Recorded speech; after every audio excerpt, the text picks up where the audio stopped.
when I wake, I know you are with me. এই পৃথিবীতে আমরা সবসময় কথা বলি, কিন্তু কখনো কখনো শব্দ ছাড়াও অনেক কিছু বলা যায়।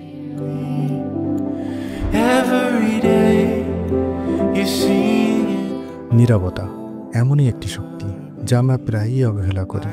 water, my love. কখনো কখনো সেই নীরবতা অন্যের অনুভূতি বুঝতে সাহায্য করে, আমাদের নিজস্ব চিন্তা পরিষ্কার করে, কিংবা এমন কিছু বলে যা শব্দও কখনো বলতে পারে না। There is nothing and no one above. Oh, কল্পনা করুন, আপনি এবং আরেকজন চুপচাপ বসে আছেন, কোনো কথা না বলে একে অপরকে বুঝতে পারছেন। সেই নীরবতা, সেই শূন্যতা, এটা আসলে গভীর সংযোগ তৈরি করে।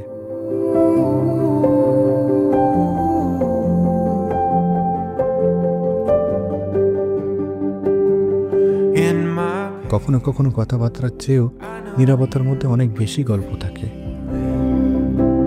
there I find the comfort in your speech. নীরবতা শুধু চিন্তা করার সময়ও গুরুত্বপূর্ণ। আমাদের চারপাশের হট্টগোল থেকে একটু সময় নীরবতা নিলে আমরা নিজেদের সাথে যুক্ত হতে পারি। আমরা চিন্তা করতে পারি, বুঝতে পারি কিভাবে আমাদের মনের মধ্যে চলছে, আমরা আমাদের অভিজ্ঞতাগুলোকে আসলে কিভাবে অনুভব করছি। There is nothing like your love. এবং কখনো কখনো নীরবতা প্রতিবাদও হয়।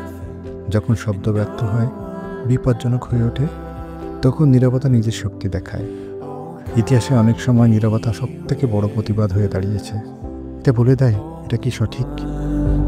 Oh, come be with. অবশেষে নীরবতা এমন একটি ভাষা যা সব ভাষার উপরে। কখনো কখনো এটি সেসব শব্দের চেয়ে শক্তিশালী যা আমরা প্রতিদিন উচ্চারণ করি। Oh,